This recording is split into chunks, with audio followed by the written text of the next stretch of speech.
안녕하세요. 호주 전기기사 훈더맨입니다. 오늘은 저번 영상에 이어서 전기 시설물 관리에 대해서 한번 얘기를 해볼게요. 많은 분들이 이제 전기기사를 취득하시고 전기 시설물 관련 직업을 구하려고 합니다.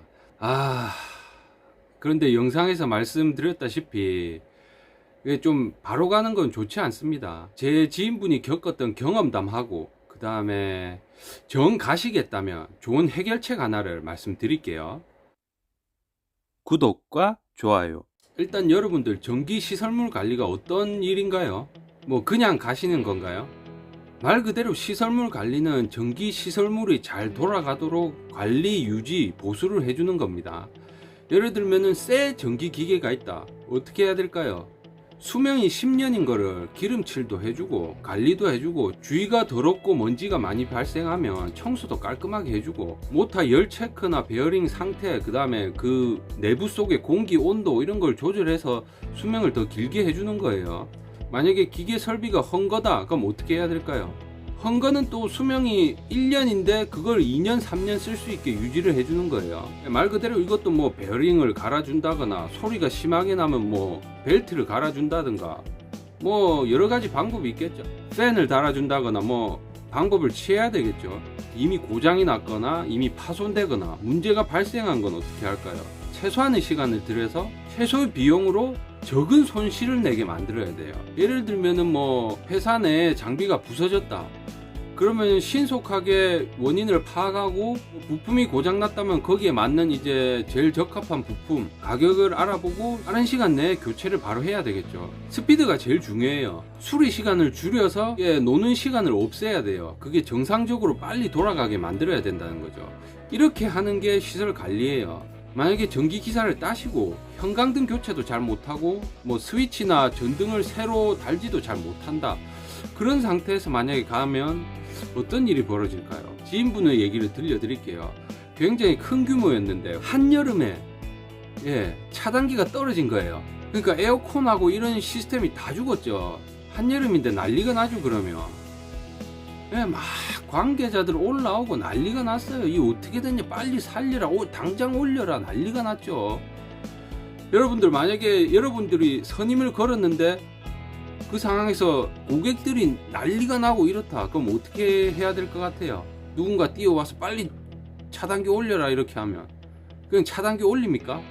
참고로 에어컨도 죽었는데 그 위에 기타 동력 설비들이 많았어요.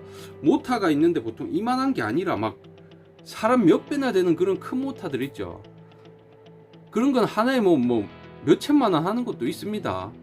그런 게 엄청 많은데 그냥 차단기 올립니까? 그분이 어떻게 하셨을 것 같아요? 그분은 이렇게 대처를 하셨어요. 시설물 관리만 아주 오랜 시간 하신 분이에요. 그래서 위에 사람들이 막 고함을 지르고 난리를 쳐도 안다, 조용해라, 아직 올리면 안 된다, 막 욕을 하고 올려라, 이 미친놈. 전혀 신경 안 씁니다. 절대 올리지 마라. 이거 올려서 만약에 문제 생각 다 터지면 당신 책임이다. 이 장비 다 얼마인지 아냐? 몇 억 한다. 네가 책임질래? 네가 올릴 거면 내 서류 갖다 줄게. 당신이 전기 기사가 차단기를 올리지 말라 했는데 그걸 무시하고 내가 책임진다 차단기를 올렸다. 네가 책임진다고 사인을 해라. 그럼 네가 올리라. 그리고 나는 모르겠다. 그럼 다 네 책임이다. 막 난리가 났죠. 근데 이런 행동이 어떤 걸까요? 잘한 걸까요? 뭐 못한 걸까요? 굉장히 잘한 겁니다. 여러분들 처음엔 차단기가 떨어졌겠죠. 근데 두 번째 올렸을 때는 문제를 제대로 발견 안 하고 그냥 차단기를 올리면 안 됩니다. 그 큰 모터가 나가면 어떻게 해요? 그거 몇 천만 원짜리가 예를 들어서 나갔다. 그게 슈퍼에서 저기 담배 한 갑하고 뭐 아이스크림 하나 주세요 이렇게 살 수 있는 물건이 아니에요. 그거를 주문해서 받는데 며칠이 걸릴지 몇 주가 걸릴지 모르는 제품들이에요. 중요 시설물이다. 그거 어떻게 되겠어요? 손실이 얼마나 갈까요? 그 차단기를 빨리 안 올려서 난리가 나고 고객들이 취소를 하고 컴플레인 엄청 들어오고 무료 쿠폰을 엄청 나눠줘서 손실이 컸어요. 근데 그거는 몇 시간 동안 그것만 하면 되지만 그거 하나 터지면 난리가 납니다. 잘리는 거에서 끝나지가 않아요. 그 정도면. 그래서 그분은 딱 그거 하는 순간 누가 올리려고 하니까 그거 아시죠? 전부 다 뭐 동작 그만 지금부터 움직이는 새끼가 범인이야. 아무도 손대지 마. 이런 식으로 나온 거예요. 그냥 손대면 다 네 책임이야. 몇 억이 날아갈지 뭐 몇 천이 날아갈지 모르는 거예요. 그래서 몇 시간 만에 이렇게 일을 처리했습니다. 그래서 뭐 비판을 받든가 말든가, 나는 이 설비가 중요해서 이거 다 체크하고 모든 점검을 다 마친 후에 차단기를 올렸다. 그게 맞는 방법이다. 나를 잘라도 된다. 나는 올바른 방법을 했다. 만약에 이게 터졌다면 며칠 동안 손님을 아예 못 받고 돈은 돈대로 들고, 그게 얼마나 큰 손해냐. 나는 손실을 최소화하기 위해서 최대한의 노력을 했다. 이렇게 대답하면 끝나는 거예요. 대발노발 욕을 하면서 당장 올리라고 얘기를 하는데, 여러분들이 이런 식으로 처리를 할 수 있습니까? 그 누가 간부가 큰 소리 치더라도 안 됩니다. 지금 이거 하고 해야 됩니다 라고 큰 소리 칠 수 있습니까? 처음 갔는데. 그런 사람들도 주특기가 뭔지 알아요. 책임진다고 하죠. 만약에 올렸다가 터진다, 95% 이상의 책임 안 져요. 나 그런 소리 한 적 없는데? 간부라도 사장이 있을 거 아니에요. 이거 뭐야, 어떻게 된 거야? 저는 잘 모르겠습니다. 당장 오리발 내밉니다. 오리발 내밀지 않아도, 야, 이 자식아, 내가 언제 올리라 그랬어? 빨리 확인해보고 올리라 했지. 네가 전기 담당자인데 올리라 한다고 올리면 어떡하냐고. 다 올리라 해도 네가 안 되면 안 된다 해야지. 다른 사람들은 전기를 모르는데 네가 책임자인데 그러면 안 되지. 난 그리고 그런 말 한 적도 없다. 이렇게 다 나옵니다. 나는 올리란 말이 네가 점검해서 올리란 말이었지, 내가 언제 지금 당장 올리라 했냐, 이런 식으로 나옵니다. 제가 경험해봐서 알아요. 물론 그런 큰 일들이 아니었지만, 여러분들이 시설물 관리 가면 이런 일들이 흔하게 발생하진 않아요. 근데 여러분들이 이거를 컨트롤할 수가 있어요. 당당하게 얘기를 할 수 있어야 됩니다. 어떤 문제가 생겼을 때 판단을 정확하게 하고 당당하게 얘기할 수 있어야 돼요. 그런데 이거를 못하는 상태다? 그러면은 시설물 관리 갔을 때 운 좋게 몇 년 하는 동안 문제가 안 생기는 경우가 많아요. 근데 여러분들, 요즘 태풍 오죠, 여름 때 소나기 오죠, 홍수 나죠, 에어컨 빵빵하게 틀죠, 양기가 떨어지고 이러는 현상들이 많이 일어나요. 오래된 건물들은 또 용량이 낮게 설정되어 있는 데가 많아요. 그래서 차단기 떨어지는 경우가 가끔씩 발생을 합니다. 그런 거를 잘 처리할 수 있어야 돼요. 그런 거 다 하실 수 있나요? 누가 와도 당당하게 얘기할 수 있습니까? 네, 그런 것들 때문에 제가 처음에는 시설물 관리를 바로 가는 게 크게 좋은 건 아니다 라고 생각을 합니다.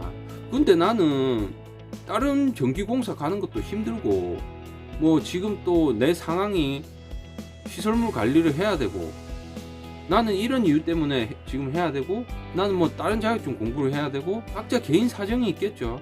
꼭 시설물 관리를 해야 되는 분들에게 답을 드릴게요. 꼭 가시고 싶다면 저는 선임을 걸면서 혼자 일하는 곳에 가지 말라고 추천을 드릴게요.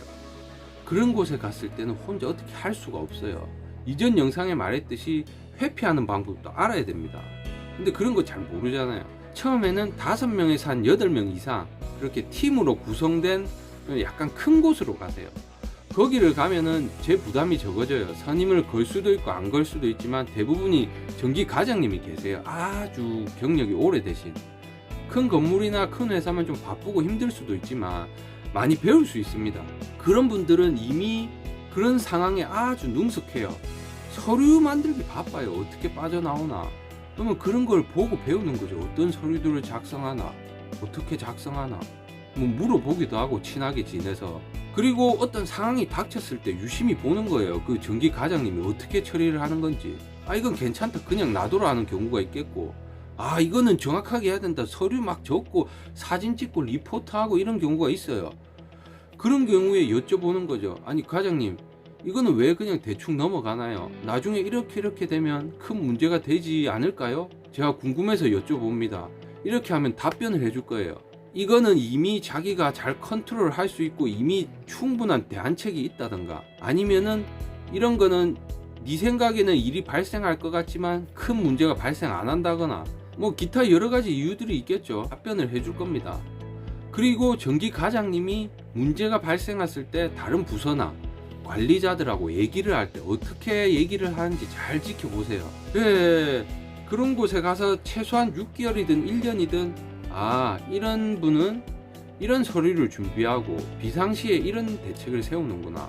그래서 여러 가지 일들을 대책을 세우시는데 어떤 거에 포인트를 잡는지, 어떤 거가 중요한지 이런 걸 다 배우실 수 있어요. 그걸 배우신 뒤에 혼자 정기 선임할 수 있는 곳을 찾아가길 바랄게요. 그런 오래된 경력자분들은 아주 그런데 능숙하기 때문에 전혀 문제가 되지 않아요. 이제 그런 분들은 대부분 경력이 막 15년, 20년, 30년 이렇게 되신 분들이에요.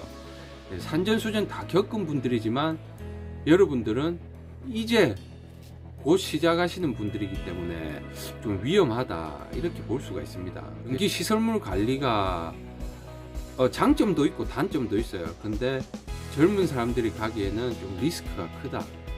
경력이 없는 사람들이 무작정 선임을 걸었을 때 문제가 발생했을 때는 굉장히 대처하기가 힘들다 이렇게 볼 수가 있어요. 그래서 좀 주위에 실력이 있으신 분들하고 함께 경험을 해본 뒤에 이렇게 해보시는 것을 추천드립니다. 처음부터 그런 곳에 가게 된다면 굉장히 힘든 길이 될 수도 있습니다. 안 좋은 기억으로 남을 수도 있어요. 그래서 좀 그렇게 경력을 쌓기를 추천을 드립니다. 앞으로 전기 기사를 따실 분도 계시고 이미 따셔서 가실 분도 계시고 이미 하고 계신 분도 있겠지만 그런 걸 유의해서 하면 참 좋을 것 같다는 생각을 합니다. 그리고 영상이 마음에 들었다면 구독과 좋아요, 알람 설정까지 부탁드립니다. 취업 준비 잘 하시길 바랍니다. 화이팅!